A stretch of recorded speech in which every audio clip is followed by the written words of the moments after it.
Hello. It is May 27th, 2012, and this is my last day at site in Hahangor Som, Mongolia, as a Peace Corps volunteer in the Gobi Desert. It's a little strange. I leave in maybe 5 hours to go to the airport. My luggage has been packed for the past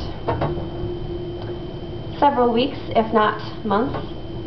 I'm kind of walking around my house a little dazed, just putting things in places and adding the final touches to my packing. And it hasn't sunk in yet. I think that maybe Peace Corps is such a lesson in patience and being able to take a step back from time a little bit and just let things happen as they happen, that I haven't really confronted the fact that I will be getting in a car at some point today with all of my luggage strategically crammed in somehow, and I will go to the airport and I will get on the plane. I'm very focused on the difficulties and the complications that can arise. Certainly having as much extra luggage as I do, and thereafter having to go through the Peace Corps COS, closure service process, which involves a lot of paperwork, a lot of people that I need to talk to, a lot of signatures that I need to get from individuals whose names I don't know or whose offices I can't find. Focusing on the details of what needs to be accomplished in the tasks that I have been assigned somehow takes precedence over the idea of leaving. Luckily, I have this guy, Chicago, who will be coming home with me, and he is my saving grace. But I wanted to talk a little bit about what my service has meant to me and what this experience was like. But maybe what I should do is focus a little bit on how it is to leave and reflect a little bit from that perspective. Peace Corps is a life-changing experience, and for the better. I can say personally, I hope for most Peace Corps volunteers that is also the case. Things that we took for granted before, something as simple as language, as being able to sit here and talk at this speed using the colloquialisms that I'm using and not forming complete grammar correct sentences, is something back home, especially for speakers of a native language. It's something I tried to think about in depth, and I tried to appreciate, especially before I came to a foreign country. But you never really fully appreciate your language until you're looking back at something as simple as walking through a grocery store, and you realize just how easy that was. But Peace Corps has taught me how to bridge that gap. This experience has taught me that language is not the only way to communicate, and even though we're all human beings, I think that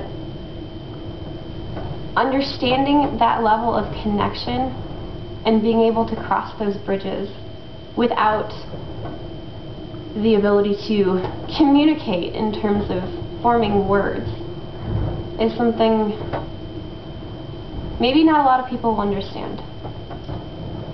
Going home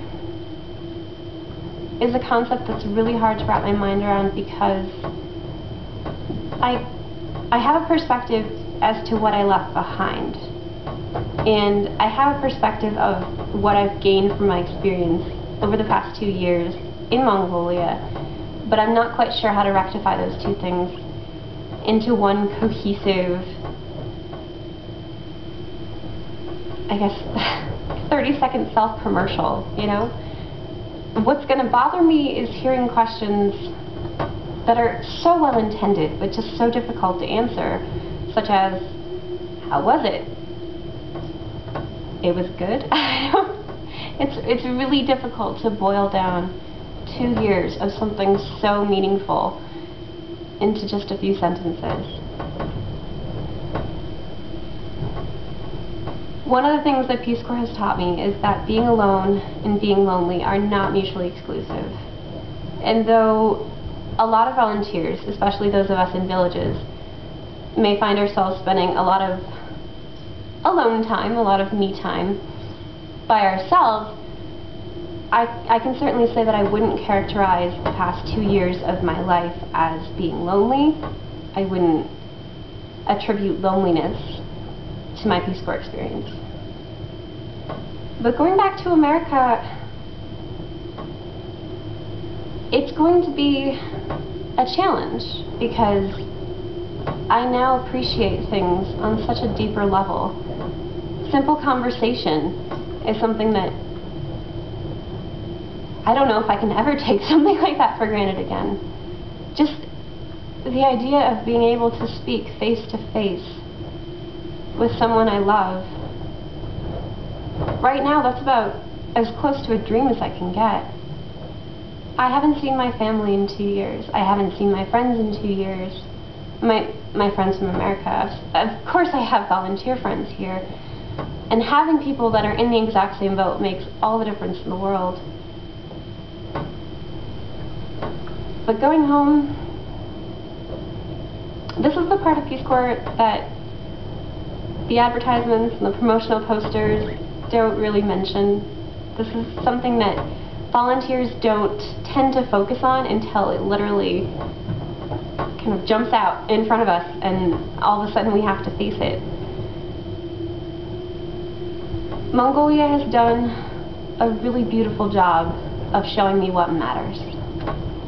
And Peace Corps has given me the depth and ability to understand on such a deep level. I am absolutely thankful for every single person in my life. And one thing that I didn't expect was that Peace Corps would so readily, maybe easily, separate the things that matter from the things that don't, and equally as important, the people that matter from the people that don't. The people to whom I matter, as opposed to the people I don't. And I think a lot of volunteers go through something similar. And maybe that's hard to rectify, but at the end of it, I'm absolutely blessed for everyone in my life that has taken the time and the care to reach back across the world when I reached out. So, with that, I'll say goodbye, and I guess I should say it in Mongolian then. Bye, Stad.